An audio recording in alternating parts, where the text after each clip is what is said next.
अम्भो निधौ, कोई भी जलवाची शब्द हो, उसमें यदि निधि शब्द को जोड़ा जाए तो वो समुद्रवाची हो जाता है। तो समुद्र में, कैसे समुद्र में, तो समुद्र के विशेषण देखिए आप। क्षुभित भीषण नक्र चक्र, जिस समुद्र में भीषण अर्थात भयानक, नक्र चक्र, नक्र जो है ना, नुकीले मुंह वाला जो मगर होता है उसको नक्र बोलते हैं, घड़ियाल। कैसा है वो समुद्र?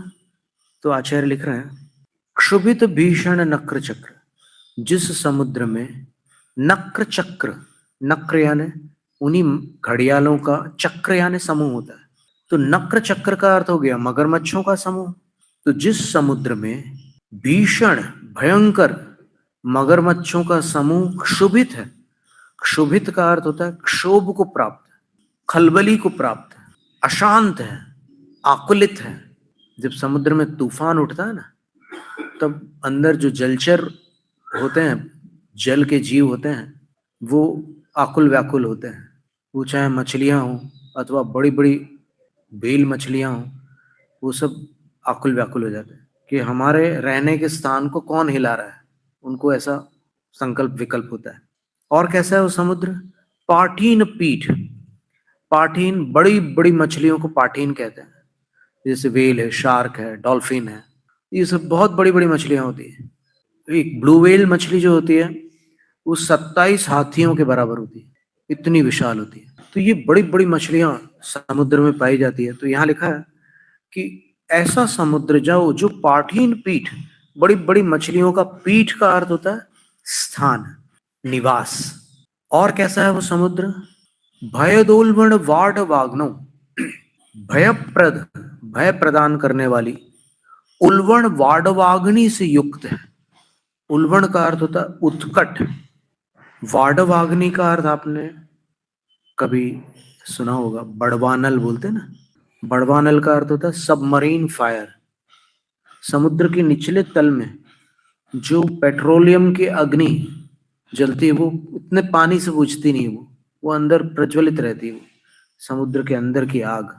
तो अब देखिए कैसा समुद्र है कि ऊपर अगर कोई मगरमच्छों से बच जाए, जो सतह पर तैरने वाले मगरमच्छ है, उनसे अगर कोई बच गया तो नीचे मछलियों का संकट है। और अगर एकदम नीचे डूब जाए, मछलियों से भी बच करके वो और नीचे चला जाए, तो वहां पर बड़वानल है।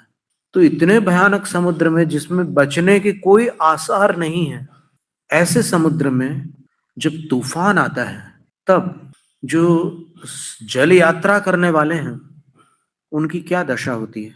तो आचार्य तीसरी पंक्ति में लिख रहे हैं, रंगत तरंग, रंगत तरंग का अर्थ होता है उछलती हुई जो तरंग है, समुद्र की लहर है, उछल रही है, तूफान आने के कारण बहुत ऊपर तक जा रही है। तो उस तरंग के शिखर पर, जैसे पहाड़ का शिखर होता है, वैसे ही तरंग के भी ऊपर का जो नुकीला भाग होता है उसको तरंग का शिखर कह रहे हैं। उस तरंग के शिखर पर स्थित हो गए हैं जलयान, यान पात्र अर्थात जहाज जिनके, यानी इतनी बड़ी तरंगें उठ रही है उसमें कि उन तरंगों के ऊपर जहाज ऐसे उछल करके ऐसे स्थित हो गया है। अब स्थित होने के बाद वो लहर तो नीचे आएगी निश्चित है, पर जहाज ऐसे आएगा या ऐसे आएगा या ऐसे आएगा या पलट जाएगा, कुछ कहा नहीं जा सकता, क्योंकि बहुत ऊपर ले गई है वो लहर जहाज को। हाहाकार मच गया है उस जहाज के अंदर, जितने यात्रियों का समूह है वो सब चिल्ला चोट कर रहे हैं।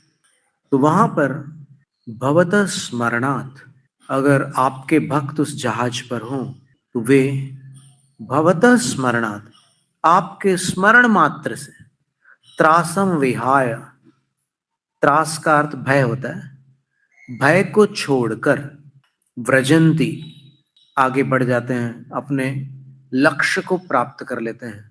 समुद्री तूफान में उनका बाल बांका नहीं होता, वो सुरक्षित पहुंच जाते हैं जहां पहुंचना है उनको।